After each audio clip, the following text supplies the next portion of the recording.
Hey guys, my name is Mustafa and I am here with my brother in the House of Wisdom.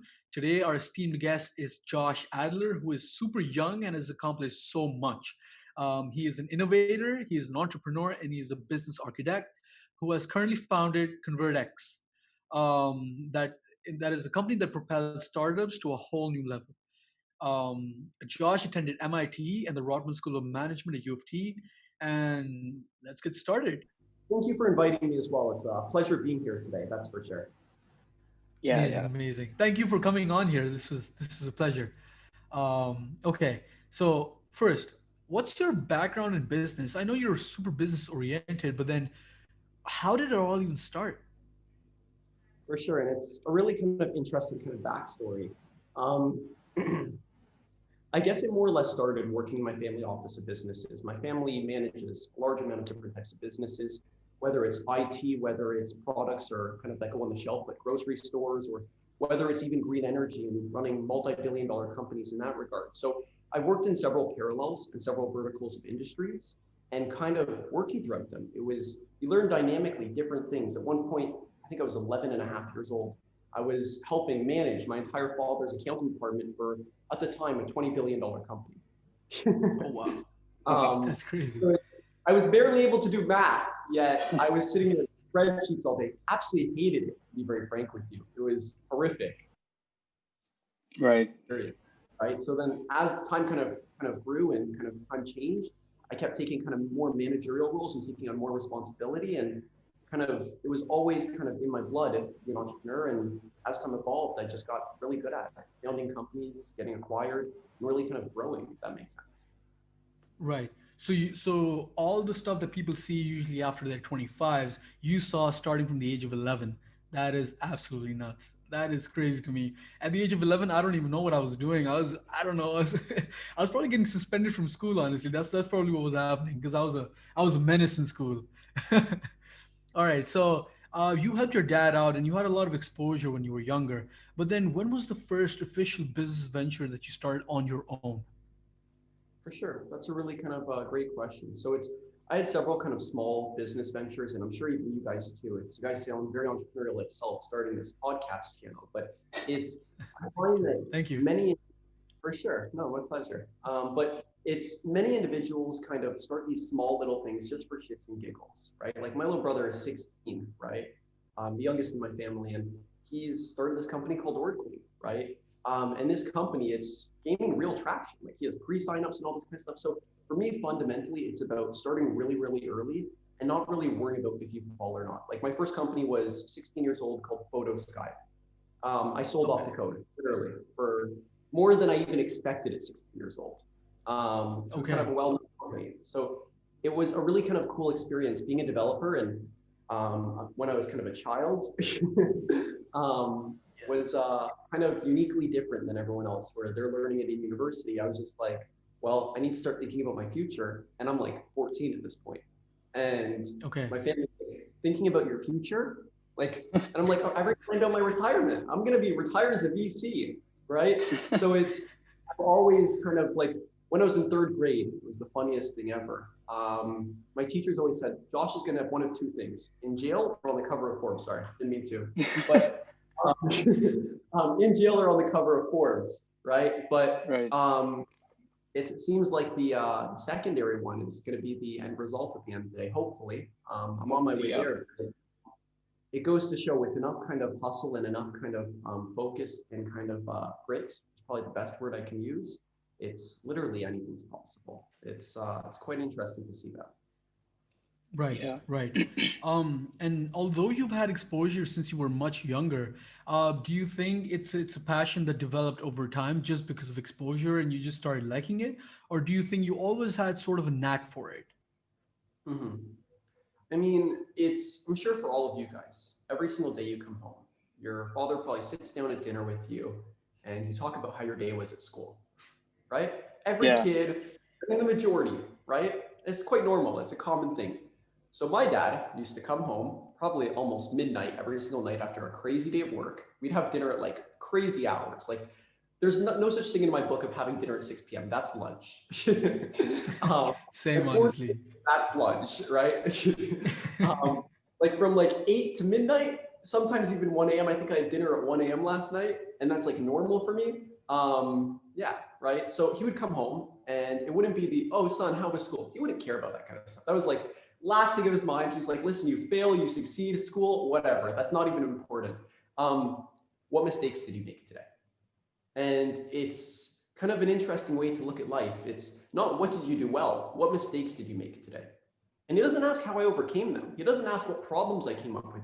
Just how did you deal with it? Right? And Okay. it Wow. instantly kind of put the mentality in my mind right from the get-go of thinking, you need to figure out what kind of problems that you're seeing in life, but possible solutions even. And just thinking about how you dealt with this situation or how you overcame the situation. And being a leader or running a business at its core is identifying problems and then thinking about solutions, not even solving it, but just thinking about solutions and trying your best to implement them. And that's literally what I do every day. That's my job. So I was groomed from the age of 1, 2, 3 years old until now. Even still ongoing, I have calls with him all the time. And whether it's helping me raise capital or advising me on clients or advising me on business growth or really anything, he always still asks me the question, what did you do wrong? And why are you asking me? Okay. Right? Right. He doesn't give advice, he just allows me to reflect, if that makes sense. That Makes does. That sense. does make a lot of sense. So, was there ever a point where your dad was like, "Okay, I know you can do this, so I'm gonna just give you the money for it," or does he push you to go out there for every single thing that you can go out and achieve or get? Yeah. Um, it's a hard question. To be honest, my dad's the it's if you had to describe someone as an animal, I always call my dad a rhino. Okay. There's no pushing him over. He's brute Right. force. There's no like give or take kind of situation. It's you do this or you do this kind of situation, if you get what I'm trying to say. Okay. Yeah. Right. When I started my first kind of company, he's like, okay, have fun. And it wasn't like, here's some money, here's $1 million, go start and go succeed, like most families would. Even though I Yeah. come from a relatively well-off family, which I'm very grateful of, it's more so just sink or swim, baby, figure it out. If you Right. swim, fantastic. I'll become a shareholder and now you can take care of me in retirement. If you sink, okay, on to the next. Right. Okay. So That a very hard mentality, but it's something that makes you much tougher and allows you to kind of swim on your own in a way that it allows you not to rely really on anyone. And some people would say that's bad, and some people say that's good. Personally, I wouldn't have had the growth I had if I knew that I had a bank account sitting behind me saying, you know what, if I need more cash and I'm going bankrupt, I can pull out of that. That's not the case. It's simply not the case. So it's everything I've done capital wise has been on my own. And I've built the entire kind of, I wouldn't say it's a massive empire, but it's definitely an empire already at my age on my own. And that's kind of really how I kind of see it, if that makes sense. right, right. Yeah. Okay, cool. That's very commendable, I would say. And I'll move it on to my next question. You know, everyone has an inspiration, and you've spoken a lot about your dad already, but I will give a little bit of a background about him. Your father is a highly successful man who heads the largest green energy company in the world, valued over $100 billion. So, because your dad is so highly successful, do you think he's inspired you to maybe like up him a bit or get to his level? And I want to say this in the most, I'm trying to think of the best word to use here. I guess the most kind of basic sense or kind of the most non kind of flexing sense. I didn't really want to use that word, but I will.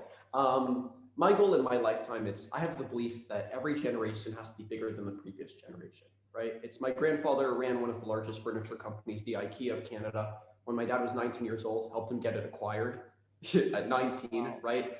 And Wow. it's even kind of a little bit more of a brief. My dad was named #1 entrepreneur by the United Nations. Like it couldn't have been anyone else.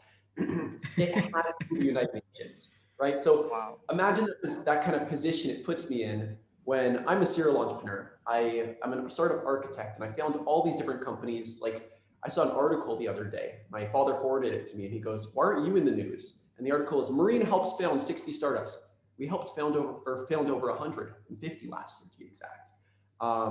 So being that we helped found kind of over 150, and you have a Marine posting an article saying he did 60, Like we're well surpassing even that. But regardless of that fact, it's my kind of at its core belief is you have to kind of top your previous generation. Otherwise, why bother having generations? It's the same thing with tech. Look at Intel. Every few years they build a better processor. It's the same thing with generations and families. You have to be bigger and better. Otherwise, your generation was a failure. If you understand what I'm trying to say. So the answer to that question is most definitely. It's unquestionable. It's I not only have to lap him, I have to be on Mount Everest while he's on Kilimanjaro.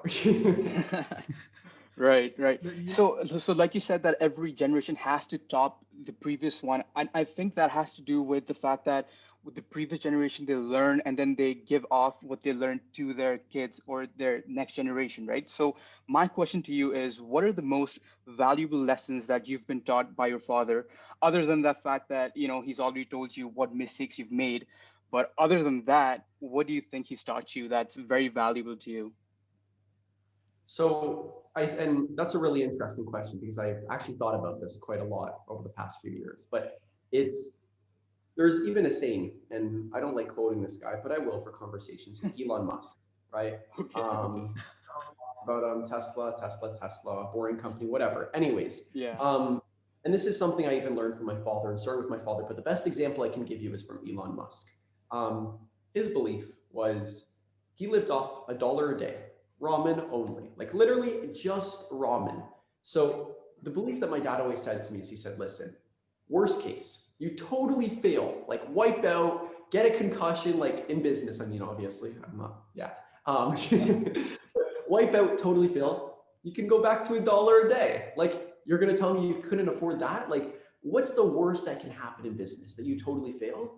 Okay, who cares? Pick yourself back up and start again. Get a job for a few months, gain a little bit more capital, and start again. Like, there's nothing kind of limiting you from an overall perspective when starting a business. And this is kind of what kind of deters most people is they're like, what if I fail? So you fail, then you start again. It's like climbing up a ladder. It's not every single time you climb up the ladder or you expect it to get to the top, you might get tired. At some point, you might miss one kind of little grasp, and then you're back at the bottom. But who really cares? And adapting that mindset of the who really cares type of situation is that game changer. So I'd say that's probably number one. The number two is kind of how to overcome situations. And there's this quote my dad says. He says, when you're stressed or when you have anxiety or when you're dealing with a situation that you don't know how to deal with, take a deep breath, let it roll off your back like a ball of sweat. And that's literally something I always think to myself. And then there's probably a third thing that I would always used to say that I used to do all the time. And it's the kind of just enough mentality, right? This comes from my grandmother, Tova. But there's something in my family's culture where it's the belief of just enough, right? My family survived the Holocaust, right? So that concept of having kind of just enough food, just enough water, just enough kind of money to survive or get by, just enough kind of amount of social to kind of not go crazy. And in a time like right now with COVID, I believe strongly in the concept of just enough. Starting ConvrtX, the first few months was a situation of just enough to kind of get by to the next month, just enough to kind of grow, just enough clients that just came in the door. And then it got to the point where it was more than enough and then too much. And then now we're like, okay, we can't take half of you guys or 80% of you guys. Like, you guys can wait for next month. And then maybe we'll take a few of you guys this month. And that's kind of what it's gotten to. We have 2,000 people every single month that reach out to us and say, can we please work with you? Wow. And we only accept 20. Wow. Wow. Yeah. Right, So right. it's put us in an awkward position because we're trying to we started off, like, to give you an understanding, last year we probably took in 20 clients the entire year. Or sorry, not last year, 2018, about 20 clients. 20, sorry, I forget sometimes that it's, or sorry, 2019, 20 clients. And then 2020, it was about 150, give or take some. Imagine that growth in the team and imagine how hard that is to scale from 20 to 150. And now imagine we just open the floodgates to 2,000. Oh my God, you couldn't handle it. And that number is Yeah. continuously growing. Like, we're expecting 3,000 this month in total. And next month it's probably gonna be like, we're increasing our marketing activities because we're trying to kind of shift or sift through, like almost like with gold, the best ones. Because realistically, ConvrtX is not a software development company. We're basically a venture capital firm in disguise. So we take equity in every company we help grow, if that makes sense, Right, as a right, right. SaaS. That definitely, yeah, that definitely makes sense. Um, and then there was another podcast that I heard you mention Grant Cardone, and you mentioned Chris Voss, and I was really disappointed that the podcast host did not know who Chris Voss was. I was like, wait, hold on, how do you not know who that person is? Hold on, 1 second. So, is there something that you saw in common with your dad and these two people that you maybe joined together, or some new values you learned from these two people? Because you also said that you read Grant Cardone's 10x book like at least like a few times, like 5 6 times at least, or more, right? So yeah. For sure, and it's I find with those kind of authors, it's they have a different kind of writing style. Like Grant Cardone specifically, I'm an avid audiobook reader every single night. I fall asleep to an audiobook every single car ride. It's only audiobooks. I'm not the kind of person that jams out to music much in the car. So it's constantly learning. It's if you're sitting in the car, especially in Dubai, I don't know if you guys have ever been, but traffic here is horrific. And everywhere you go, it's 30 minutes. So you have 30 minutes of reading time every single day, 7 days a week, going back and forth from the office and probably a client meeting that day as well. So let's say every day you have 2 hours of reading time in theory, plus nighttime. So you have another 3 hours probably. So you could finish the book every 2 to 3 days, realistically. And you're just going through them, just non-stop. And it's, I think in just the last month, I've probably gone through about 12 books, to give you an understanding. Wow. But when it comes to individuals like Grant Cardone and Chris Voss, there's unique personalities to each of them, right? And I find that the kind of Grant Cardone personality is, if you want it, take it. It's no one's going to hand things to you in life, and everyone thinks in business or in life, like with jobs, it's great. A lot of people have jobs, and I'm not just encouraging that, but it's more of a take mentality. When you run a business, it's more of a give, but giving what you want and also taking what you want. Whereas in jobs, it's you take really what's given to you, if you understand what I'm trying to say, realistically. So that's kind of what I took away from Grant Cardone and saying, listen, if you want 10x, which we did 3000x or 300, yeah, 3000x last year, I took what I wanted. I said, I want to reach this, and I did, plain and simple. And then you have people like Chris Voss, which is really good at kind of building kind of, not just building value, but building kind of, I guess, kind of an understanding between two people and really kind of gaining insight on the individual and pulling information from them without them really kind of knowingly telling you that information, if that makes sense, and leveling with them too. So there's unique personalities of both of them that I take away, and I wouldn't say they're kind of people that I look up to fully, but they're definitely people that I've learned quite a bit from, that's for sure. Right, right. I really liked the way you said that you're always just listening to audiobooks when you're in the car, or like you go to sleep, like listening to an audiobook. So you're constantly learning. So my question to you is, because you've been so successful right before even beginning university, right?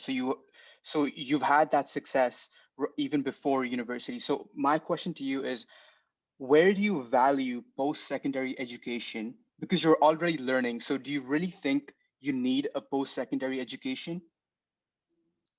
It's a really kind of distinct question, and I find a lot of people are controversial even, but I find a lot of people kind of say yay, and some other people say nay. Like you have, I think, Gary Vee, which is like university is a waste of time, and you have other people that are like you have to go to university, and I'm sure your parents every single morning when you're in high school are like, university, when are you applying, kind of situation. Yeah. And personally, I find that it depends on the person. It's how you were brought up, what your interests were. If you were the kind of person that was starting things off at a very young age and you're planning on starting a business, it depends on the industry, first of all. But personally, if you're starting a business, you're planning on being an entrepreneur, don't go to school. And that's kind of my mentality. I prefer to take, I mean, with American schools, mostly 150, 200, $300,000 that you'd be taking out in loans relatively, between 100 and 300, depending on the school in total for your entire kind of period of school itself. But with that entire period of time and that money that you kind of took out in a loan, if you take that exact amount of money and invest it in 5 different companies, even companies like Tesla and basic companies that are growing at the rate that they are, or Apple or Amazon, chances are you would make enough interest off these companies that you would make the same salary as after you get out of university for probably 3 to 4 years after you get out of university. And that money alone, you could probably live off of relatively, to give you guys some understanding. Because what you make, it's with some of these companies, you could be making 20% interest in 1 year, or 20% dividends in 1 year. So if you really do the math, $300,000, it's not too bad. You're making the equivalent salary of someone that's post grad. So it's, my belief is, if you were going to invest that amount of money, or your parents were going to say, you know what, let me take that, let's invest in a little bit of it in a business. And I'm not saying a lot, I'm saying a little bit in a business, $40,000, $50,000, which is kind of what I did. And then kind of taking the remainder and just investing it. And the amount of money you'll make off interest alone, or your investment alone, will make up for not going to school. But if you're going to be a doctor, or you're going to be an engineer, please, I mean this, you have to go to school. Okay, please don't build bridges and then be like, oh, well, we can use twigs to hold this thing up. Or being an architect, you have to go to school. Like, with certain things in life, you have to go to school. It's common sense. Like, I don't want a doctor doing a heart surgery on me, like, pray to God, but like that doesn't happen. But regardless, it's, and then leaving one of the pieces of equipment in me because he didn't go to training school and realize that he was supposed to take it out, right? So that's kind of my mentality, but it's, yeah, hopefully that makes sense, if you get what I mean. That does make sense. So that's one side. How do you deal with uncertainty and the prospect of maybe losing time? Say, for example, you start a business today, you work on it for 4 years, you make some money off it, but you were hoping to make it into something much bigger, but then you couldn't. So you've lost those 4 years. You've taken away some lessons, but nothing like as per tangible. Well, that's kind of like a worst case scenario. But how do you deal with the prospect of uncertainty and losing time? Time. Sorry. For sure. And have you guys ever heard the quote from Einstein? I think it's, if you try 99 ways, you'll find one way that works. Yeah. Okay. It's a very famous So, quote. Yeah. yeah, that's kind of my mentality. Right. No matter what, at some point, you'll figure it out. And that, because there's kind of the 80-20 principle. And I read the book on that as well. And it's, I don't know if you've heard of it, but basically 80% of your clients account for 20% of your revenue, 20% of your clients account for 80% of your revenue. That's totally accurate with ConvrtX even. But it's the same kind of principle in life. 20% of your startups that you'll launch, or 20% of the businesses you'll launch in your lifetime, will account for 80% of the money you make, whereas 80% of them will account for 20%. So it's just the law of averages at the end of the day. And you just have to become kind of okay with that. And it's really something that's hard to become okay with, but kind of once you do, it's kind of a game changer, because you're just like, so what? Who cares if this one fails? I'll just go on to the next. And the minute you've adapted that mentality of just being like, whatever, like, okay, like, yes, it's your baby. Yes, you want it to succeed once it starts gaining traction. But until then, you're still pregnant. You don't know what could happen. Maybe the baby's born, maybe it's not, sadly. And that sometimes happens even with pregnancy, sadly. But that's kind of how I look at business. It's not always guaranteed the minute you're pregnant that you're going to have that child. Sometimes it doesn't happen. I mean, the odds are better nowadays in the 21st century. I hope business in the business world evolves in the same way here in Dubai or Abu Dhabi. There's so much promotion. I think Silicon Valley is personally dead.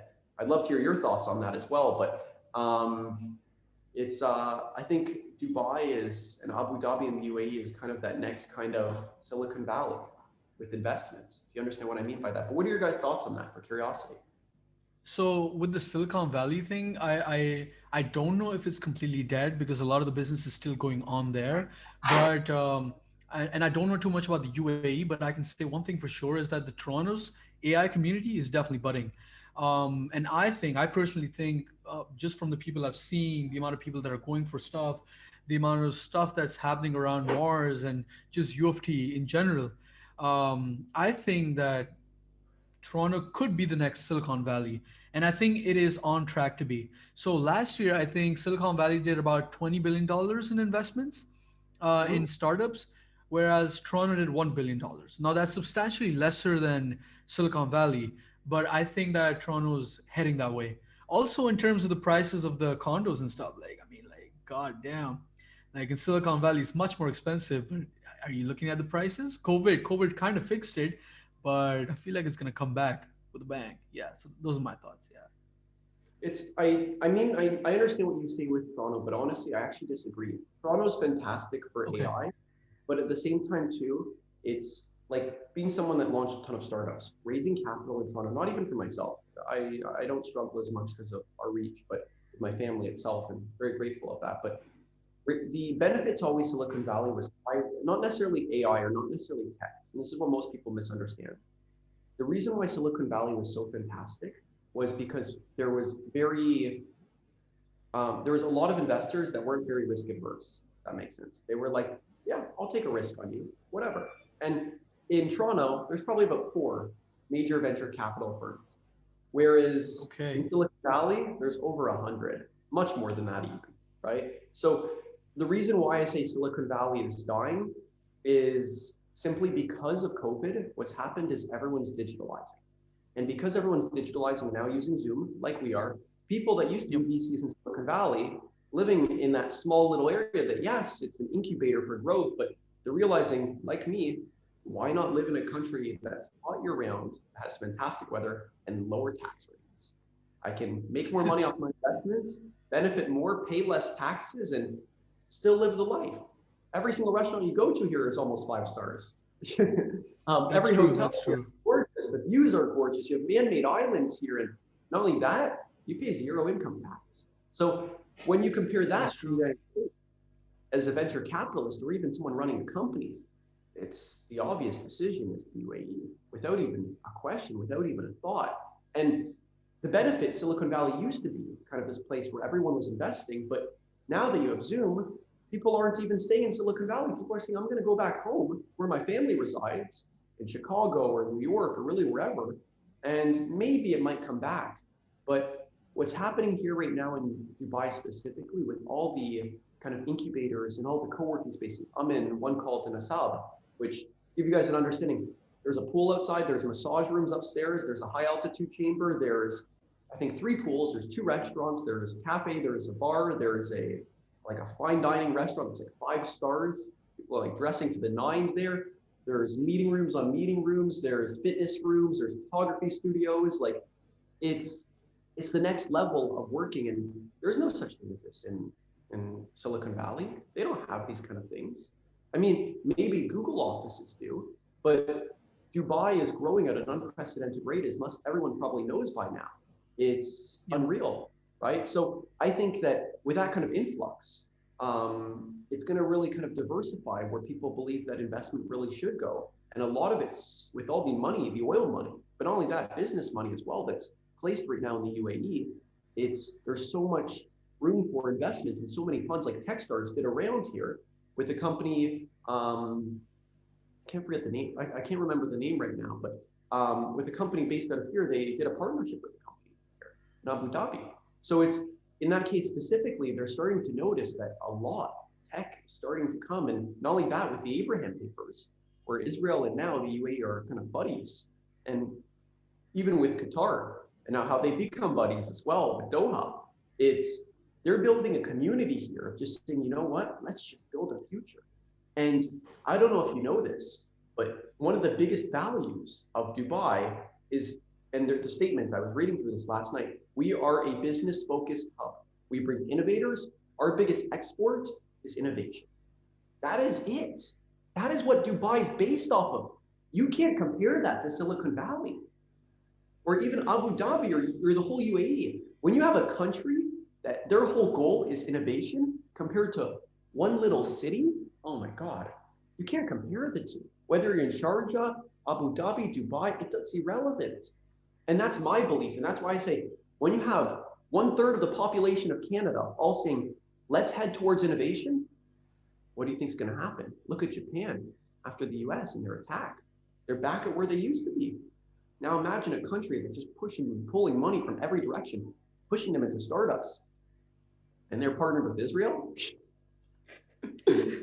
Damn. No, I completely agree with you, and I think that they had to make this change into like innovation because oil will be obsolete in a couple of decades. Like we're already changing towards like like battery powered vehicles like Tesla and all that. So they really needed to make this change to survive in like the new global climate.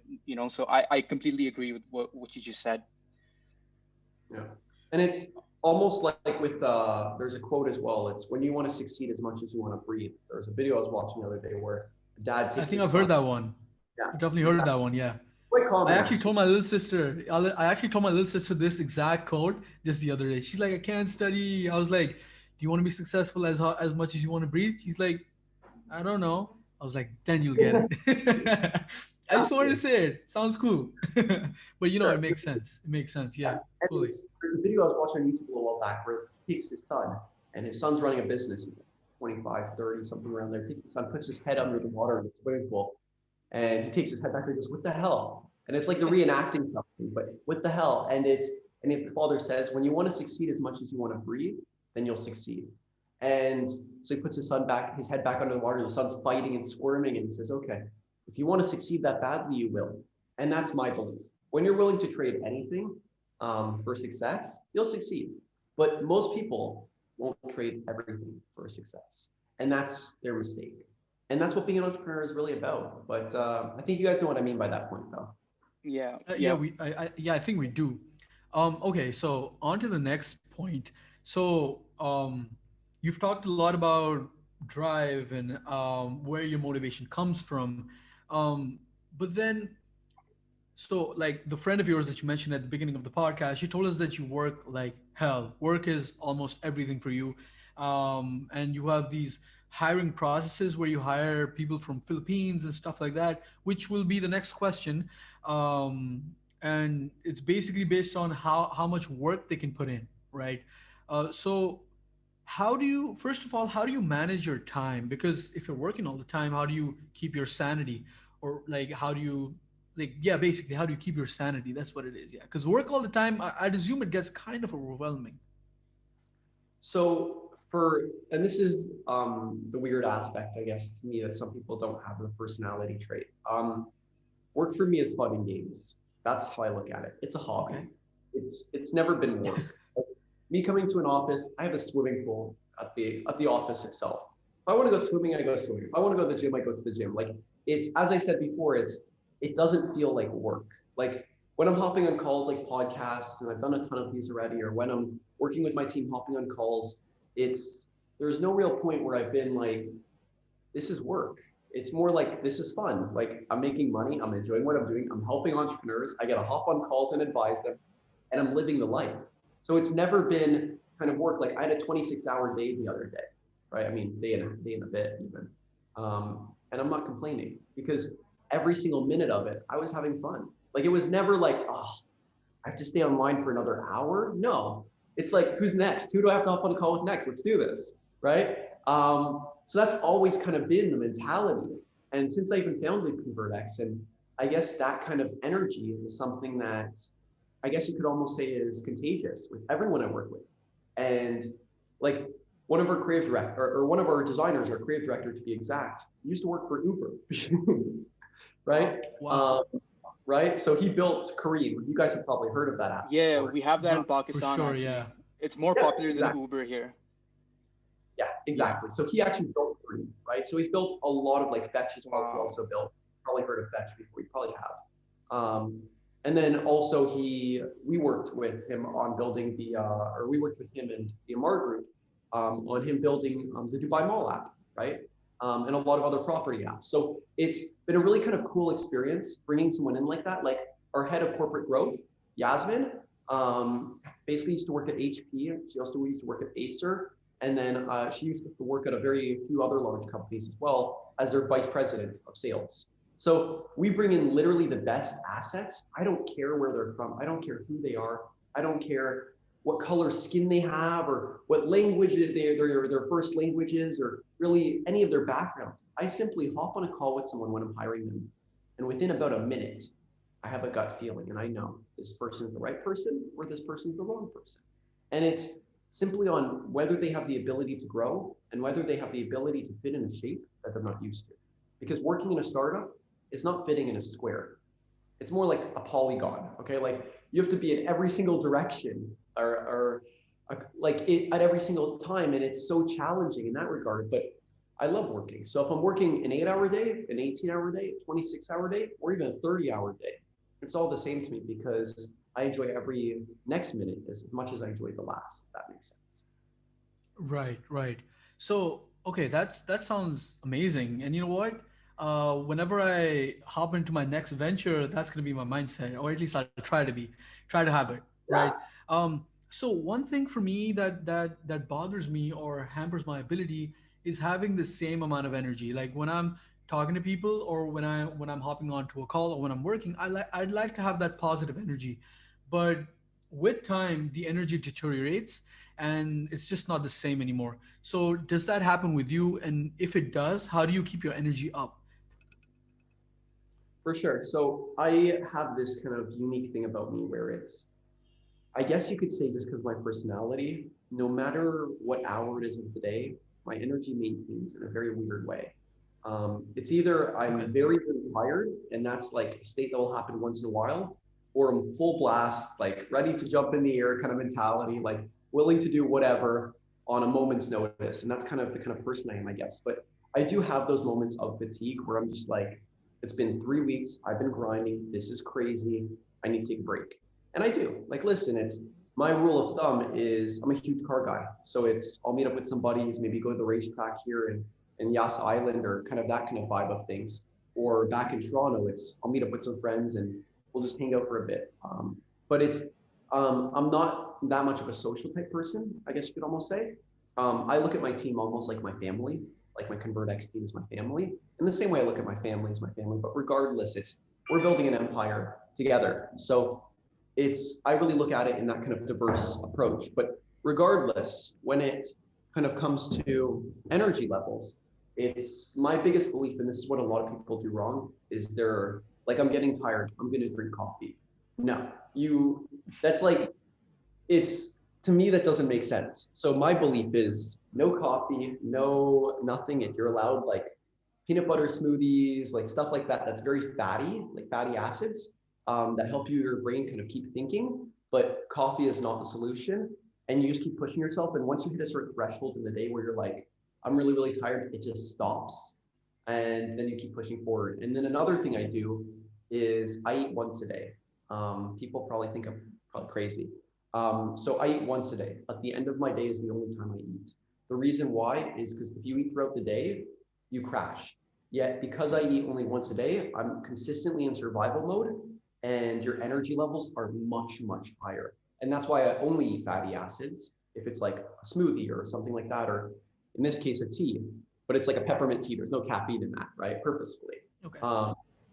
So it's when you have that diverse or unique approach where you're consistently in survival mode, it's like do or die type thing that your body's thinking. It's like, what are you doing to me?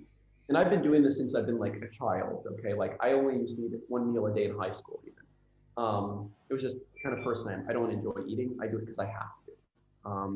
So yeah, hopefully that makes Right. sense though. That's kind of I keep my That energy does level make sense, and really. that actually makes perfect sense because I'm not a nutritionist, but from what I've read and what I've seen, which is not a lot, I've heard or read that whenever you're hungry, your efficiency is higher. But, and I think it's because of what you said, because you're in survival mode, and when you eat a lot of food, it makes you lazy and chill and calm.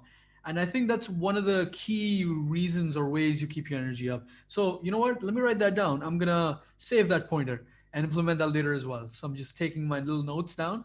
And as soon as I start my next business venture, I'll be like, you know, I'm going to contribute this to Josh.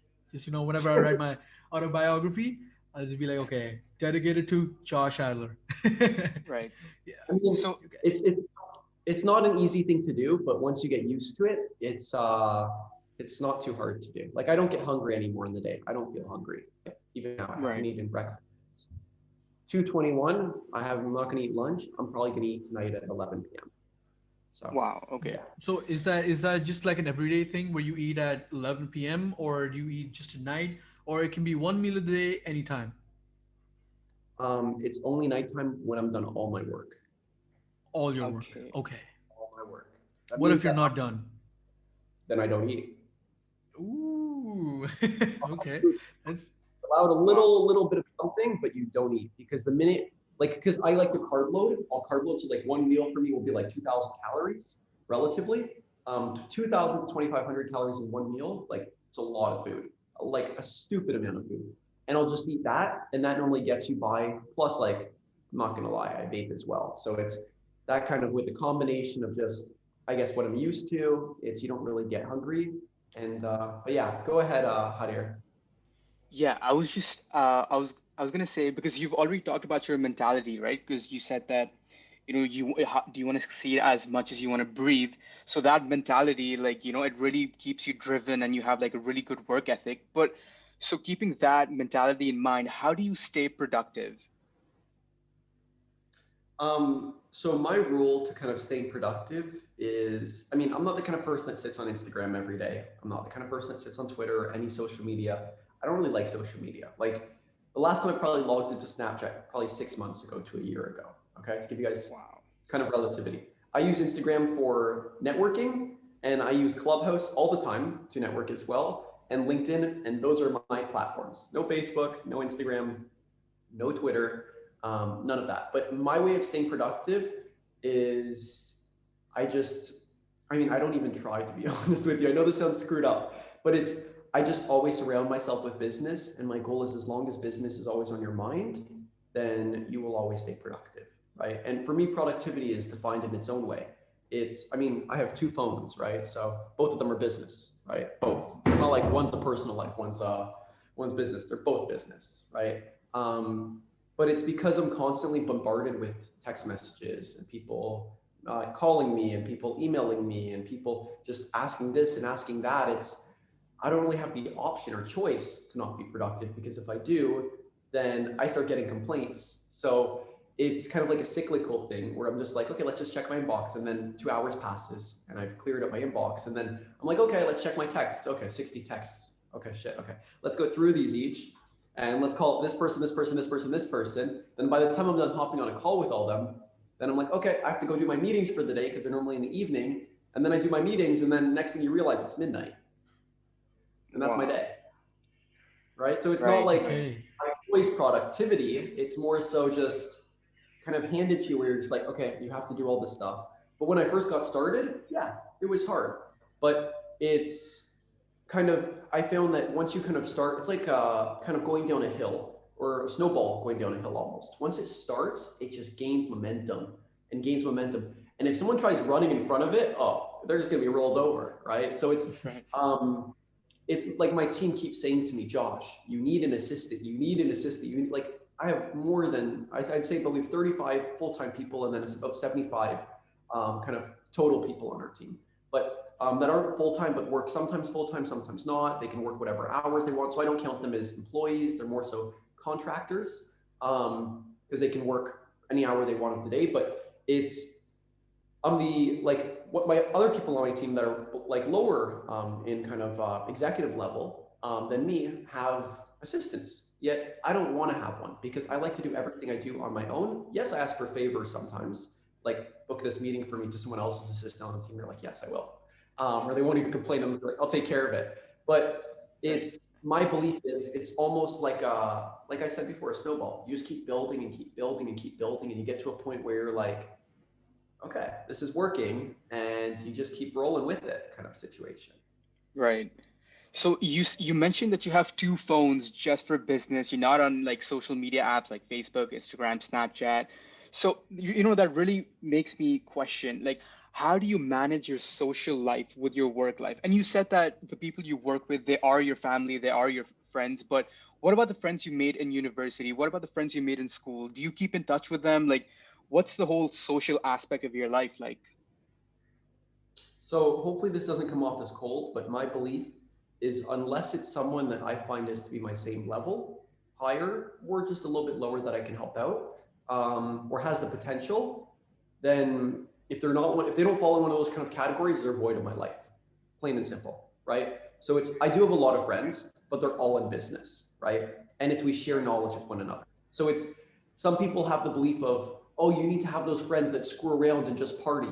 No, it's, you don't want those kind of friends. You want to be able to go party with friends, pop bottles of champagne and celebrate together because you guys just had the best effing quarter you guys have ever had.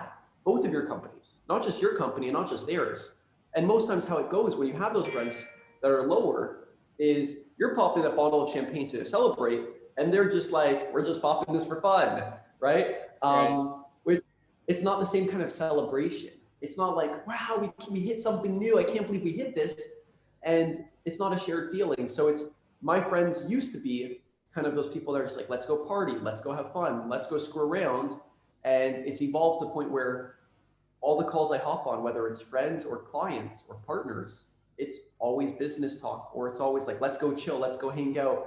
We'll go grab drinks, but we're going to talk business 50% of the time. And then we're probably going to talk girls the other 50%.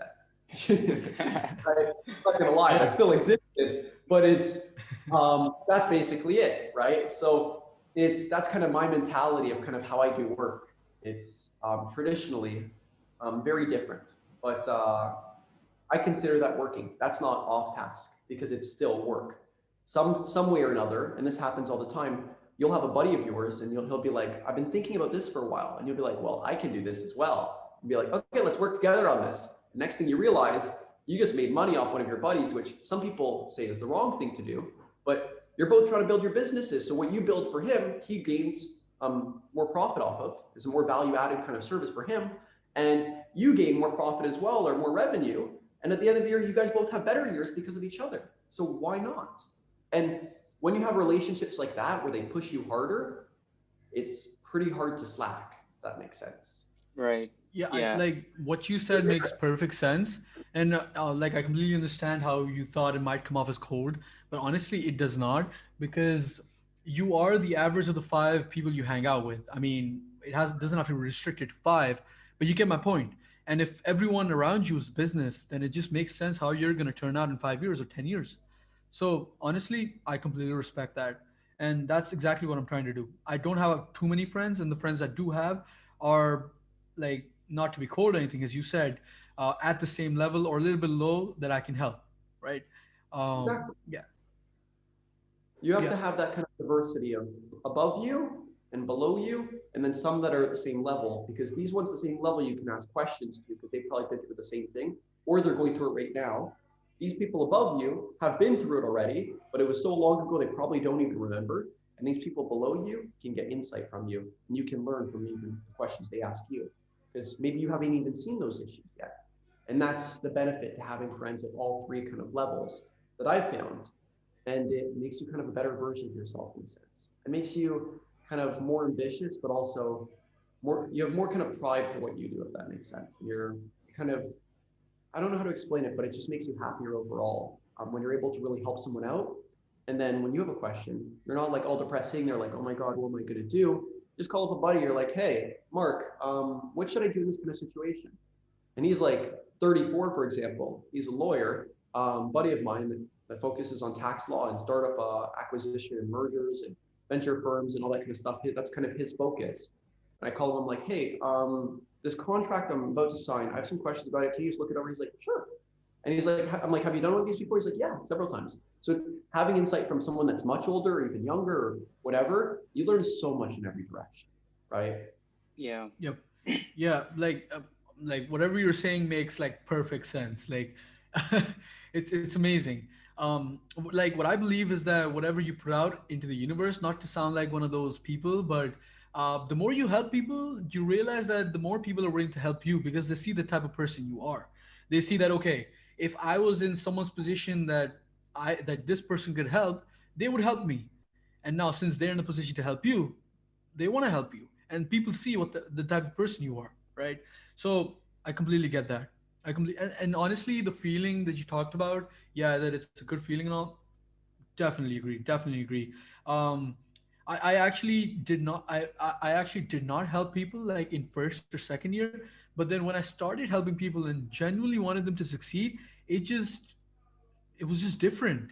And I saw that my work was also getting better because by explaining it to people, I understood my craft better. So it was a win-win. So yeah, like you've got all the right habits, man. Like I can't wait to see what you are in like 5 years, 10 years. It's amazing. um So For sure. we'll It's move. Yeah. Do you want to go say ahead, Javier. something? Okay. Yeah. No, no, no, go yeah, So ahead. sure. No. so we'll move on the podcast. with this question. So we both of us watched your podcast with Backers, the CEO of Backers, and you had a really good discussion about naming companies. So how do you decide on the name for a company? Like, how does a simple name like Cheers make the cut as a good name? Or like, how do you decide? Like, are your decisions data driven? Like, what are the criterias that go into shortlisting names in the first place? Like, how does it all work?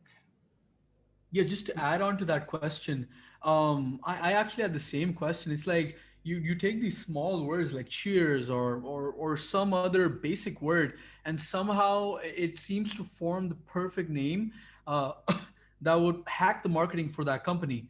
So it's just like how do you decide that okay this um, word called cheers, which is like it's just a normal word, is the perfect name for this specific company, and like where how do you derive the different criteria that you put into deciding that name? Of course. So it's, to be honest, it's branding is always an interesting question. It's a very challenging thing, but I always say in my past life, I mean, by that I mean future or past companies I had, I used to do marketing, right? So it's at one point I was a marketer, and then but at the same time I was still a developer at the time, and I said, you know what, let's just go kind of full force or full throttle into just development. But regardless, it's when you come up with any name for a company, it has to be witty, but at the same time, it has to be really sharp. And even a total idiot should be able to understand somewhat what the company does. Somewhat, right? The concept behind ConvrtX, for example, is converting, and then the X stands for multiplier, right? So kind of converting companies or converting ideas or converting something more or less. And the minute you hear app development or tech, you're like, okay, they convert ideas to apps, right? Pretty straightforward, and help them grow because of the X multiplier, almost like SpaceX. Um, but for example, Cheers or Shifter. Shifter is a car company, a car community app. That makes total sense when you're shifting in a car. Shifter. Stay Busy is a painting app for painting contractors. The trouble or the struggle of many painters is staying busy. They're like Groom, for example, is an app where they come to you and they kind of do your hair or do your eyebrows or do your eyelashes or do your nails. Grooming. It's very sensible, but groom. It's very, very simple, sleek, cutting edge, right? FitShelf is an app where you can order healthy food to your door, and it's only a healthy food delivery app. No junk, no garbage for people that are trying to stay on a diet or trying to do a meal plan type thing for their workouts, but don't want to prepare anything. So it's always kind of quite challenging coming up with a name, and it does involve a lot of brainstorming with the client. And each client, sometimes will come up with great names, sometimes they won't, and I'll be like, no, we're not doing that. And I'll be blunt with them, right? I'm like, there's no way we're going with that name. It sounds terrible, not happening. And they're like, why? It sounds good. I'm like, I've done this enough times. Can you please just listen? And they're like, okay, fine, you win. So that's kind of the mentality that I've taken on. And if they say no enough times to my kind of insight, then I'm like, why am I working with you? I'm here to advise you. My company's here to advise you. Like, do you Yeah. not want advice? If you just want us to build it, then go to someone else. We're not really looking to do that. So we're very picky with, like, we fired clients before, not just one, like several, because we're just like, I don't want to work with you anymore. Even if there's money on the table, I'll just be like, I'll refund you your money and we can end the relationship there. So that's like the level of care, right? So it's just because, yeah, I do care about my clients, but if they're not going to treat us in the way that we should be treated with the value we can bring, then why are we there, right? So I guess when it comes to names overall, though, it's definitely something challenging, and it involves a lot of brainstorming and a lot of creativity, and it's sitting on GoDaddy or sitting on Domainer, which is another website, or even just name generators and typing in a few keywords and just searching, or lean domain search, and just searching and searching and searching and searching. And it takes about 2 to 3 days until you find a good name, relatively, if you just keep searching. But it's not always like about the .com, and that's what a lot of people miss. They think that you have to have that .com. Personally, I believe for apps, you should focus on a .app or a .io. If you can get a .com, great. If you're only going to stay in Canada, then a .ca works just as well. But that's kind of my belief when it comes to that kind of stuff. So it's even if you have to buy the domain sometimes. Like I recently bought the company NorthPact. We're going to be creating that as our venture capital department of our venture fund of ConvrtX. So that's going to be an entirely separate entity, but it makes sense. NorthPact made more sense when I was in North America, but regardless, I like it. So we're sticking with it. And the website's basically just not live yet. So it's it's definitely an interesting feat. But even with you guys, how did you guys come up with the name of your podcast channel? If you don't mind me asking. I Yeah, yeah, think I think Heather can explain that really yeah. well I will. because I will. he's the one who came up with the name. Yeah. So both of us were Muslims, right? And so I got really curious about Islamic history. So we actually, like the Muslims, the after the demise of our Prophet Muhammad, when we created our own dynasties, we had the Abbasid uh, Caliphate, and then we had the Umayyad Caliphate, right? And then we had a golden age in Iraq, specifically in Baghdad, and over there we had a university. That university was very comprehensive, and we had scientists, Muslim scientists at that time, who researched in astronomy, mathematics, astrology, biology, chemistry, all mathematics, all that kind of stuff, right? And I don't know if you know this, but there was one mathematician, Al-Khwarizmi, and he's very popular. He's a very popular mathematician. He's made a lot of like mathematical like equations. I think he came up with quadratic equations, if I'm not mistaken. And so there was this university in Baghdad, right? And this university, there was an Arabic name for it, but it roughly translates to House of Wisdom, which is our podcast's name. That's really cool. I really like that. It's nothing beats having a name with kind of a backing of history, with kind of a hidden definition. I find those names take the longest to come up with. For me, I call them just kind of makeshift names, where you just take a bunch of words, combine them together, or make something that's like cheers, for example. Like, what do you do when you drink alcohol? Cheers, Cheers. right? Yeah. Or what do you do when you're going in a car? You shifter, right? Right. Or if you're a painter that wants to get more work, what do? You try to stay busy, right? So it's just that kind of parallel. Or when you go to a nail salon, what are you getting? You're getting groomed, right? Like it's very Right. kind of sensible names that you would instantly know what the company does. And I did a little bit less with that with ConvrtX because I wanted it to be a little bit more open because it's what we do is not just app development, right? At its core, people come to us with their idea. We take them from the idea stage all the way to kind of developing their business, building it out, gaining kind of structure. And then after gaining structure, kind of helping them grow, raise capital, and kind of proliferate their growth from an embryonic stage all the way to kind of, I guess, a tree that bears fruit. And throughout the entire process, we're advising them and bringing in, we have a panel of over 80 advisors ranging from CEOs of $100 billion companies to vice presidents of very well-known tech companies, or presidents or CEOs of tech companies, or advisors or consultants that understand how to launch a startup, or name partners at law firms like EY and KPMG, or tax accountants that can help you on different things, or just kind of a collaboration of really bright individuals that can come in and really guide you on the right path. And we do all this, and we offer the ability to sometimes reduce the price for our clients with the Right. goal of taking it, right? So it's more of a long-term play for us. We're not, our focus is not to be profitable off the development, but more so profitable off the company once they start actually growing, if that makes Right. sense. So we'll wrap it up with the very last question, and we'll talk about your future prospects, right? So you're so young, you've achieved so much already. So what does the future hold for you? Where do you see yourself in 10 years' time? And then once you answer that, I'll ask you two follow-up questions, and that'll be the end of the podcast. For sure. So when it comes to thinking about the future, I normally like to think no more than 3 years in advance. That's kind of my belief. Some people Okay. believe in planning 15 years in advance, but when you're running a company like mine that's so agile and so much can change in 1 year, like 3,000% growth last year, you can't really plan more than 3 years because it's pretty hard. Right, And right, it could be very unrealistic very quickly. Like I didn't think I'd reach 3,000% growth this year. My goal was 2,000%. Yeah, we reached three. So my goal for this year would have been way too easy, right? So it's not really realistic. But regardless, I say 3 years, and my goal is ConvrtX is acquired. At that point, the development and design side is acquired, and we've just built a venture fund. So at that point, then we're investing in companies, holding onto the existing portfolio of companies we already have, as well as bringing on more. I wouldn't say early stage startups, but I would say somewhat mature. And by mature, I mean have gained traction already. And then using advisory and consultancy to help them kind of grow and build. Still holding equity in the ConvrtX aspect of things, and utilizing the services of it, but focusing more on the fund and really scaling companies to be much larger that have already gained traction, rather than just kind of consistently focusing on bringing more in, as I find that building businesses is always a better way to build wealth for your shareholders and investors, rather than kind of focusing on the initial kind of grunt work of getting started. So that's kind of the long-term play, if that makes sense.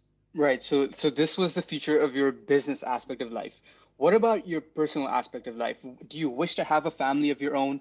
If not in the next 3 years, because that's what you planned, but like, do you wish to have a family of your own? If not 3 years from now, like 10 years from now, 20 years from now, do you wish to I settle mean, down, have kids, are a wife? kids on the cards or yeah. To be honest, I've thought about this quite a bit, but it's for me personally, it's when the time comes, it comes. But at the same time too, it's you never know what's going to happen, right? Like if it was up to me and I could build my future and say exactly the time I want kids, probably not for another 20 years. To give you guys relativity, 25, 20 years. Um, I'm the kind of person that likes to enjoy life. So why settle down and why kind of say, you know what, let's just settle. I'm not the type that settles. You probably can tell after today's call, Of or course. podcast. Right. It's it's my belief is personally is build wealth, build a business, build an empire, provide massive impact while doing it. Like massive impact, like change the world in a way that it hasn't seen before. In my case, startups, and helping people found businesses right now is the best time, better than ever, realistically. Um, and then from there, enjoy life. Spend a few years traveling, spend a few years doing whatever you want. Running your businesses still, but doing whatever you want. Like I'm already doing basically. It started. That's Right. fair. But right? And that's kind of my mentality. And then when you're 45, even 50, marry young, and hopefully this doesn't come off the wrong way, marry young and enjoy life and then have kids and whatever. Not too young. I'm not saying half my age, but I'm saying a little bit younger than you, and have kids and then enjoy life. And then you can enjoy life and take really great care of your kids and spend time with them instead of trying to have that like mentality where you're 31 years old and you can barely get by and you're running a small business and then you're like, okay, let's try to support my kids while I'm at it. It's Right. You're not providing them the best head start possible. And that's kind of how I look at it. I prefer to be 50 years old, have kids at that age and say, okay, kids, I'm going to teach you what I did wrong. And I'm going to teach you guys how you can build your next empire. And then spending actual time with them, mentoring them and helping them proliferate and grow rather than being that dad that's never home because I'm always working. Does that make sense? That makes a lot of That does sense. make sense, actually. Yeah, that does make Yeah. sense. And honestly, I've thought about this as well. I was like, yeah, there's two options. There's two ways to it. One way is that I could settle down, enjoy my life with my kids, or I could go on, build my wealth, and then take that wealth and give them the best of the best of the best. So it's like there's definitely two sides to it. Yeah. Um. So, Yeah. I was So gonna ask you what your retirement plan is, but because you say that you don't plan more than 3 years in advance, I'll change up the question a bit. I'll ask you, when do you think you'll be ready to retire? At what point do you think you'll be like, okay, I think I've achieved enough, and I think it's time for me to retire, or do you think you will ever retire? Retirement isn't in my books. I'll tell you Okay, that. right. That's almost that to me is almost like saying, um, you're gonna settle at the age of 60. no, it's not even Basically. that. It's almost like saying taking blood out of a human. They can't survive without it. They live Oh off blood, wow. or they live off food, or live off water. It's for me, business is my life. Business is what I love to do. Yes, it will be reduced. Yes, I'll get to the level where I'm working 4 or 3 hours a day. Um, but to be honest, it's I love what I do so much that it's Josh. If you had business and Josh, they come together. ConvrtX and Josh are the same thing. The minute you take ConvrtX away from Josh, there's not much left here. And not to say that I don't have much personality or anything. I'm just saying I love what I do so much that it's my life. It's who I Right. am as a person, right? So as I evolve and I build other businesses, of course that will change and I'll have other businesses I'm managing, but they'll become a part of me. And the minute you take that away, it's like, I had a prof when I was quite young in high school, and he always said something to me, and he says, boredom is like the devil. It can cause the worst. It can take out the worst things in people, and I never want to be bored. I never want to just be sitting around. Like last year I was in the Philippines in Boracay, and I was sitting on the beach, and after 3 days I was just like, get me out of here. Like seriously, I couldn't do it. I seriously just couldn't do it because the internet was spotty. I couldn't work. I couldn't do anything. It just wasn't feasible for me. It's not the kind of person I am. Whereas in Dubai, fantastic internet. I work whenever I want. I come to the office. I weekends. I work crazy hours. It's the minute work's over, it's basically reading. That's all I really do in my free time. Maybe hanging out with friends and going to a bar, but you can't do that every night, at least in my books. So it's reading, or audiobooks, I mean, or sometimes even reading, but it's either that or it's basically kind of just hanging with friends and going to a bar, but that happens like once a week maximum realistically. So other than that, you're basically working or sleeping or reading, pick one, right? And when you look at life like that, and it's not because I don't enjoy working, it's because working is my life, and that's what I love to do. So yeah, it's pretty interesting. That's actually Yeah. very, really interesting because I've watched a lot of interviews of, highly successful people, and their answer is very similar to yours, that I don't have a retirement plan because what I do is my life. I love doing it, so I'm going to keep doing it till I die. So I feel like that's a very interesting perspective on work, because you love it so much, you don't want to stop doing it. And I think that's what sets successful people apart from the average people, right? And I think it's really great the way you think, and you're going to succeed in life. You already have, but you're going to take it to the next level. You still have to one up your father, right? So there's that. I mean, I'm just getting started. This is I look at business like levels. Okay, like there's probably in my book there's about 15 levels, right? I wouldn't even say my dad's at the top there. I would say my dad's at like level 8 or 9, right? Eight I or just have nine? 8 or 9. So can you tell us what level 10, 11, 12 is? Not 13, 15, because I'm scared of that, but just Sure. 11, 10, So 11, 12. first, I'll tell you where I look at myself, and then I'll tell you where 11, Okay, 12 is. sure. But That I works. look at my level 1. No joke. Seriously.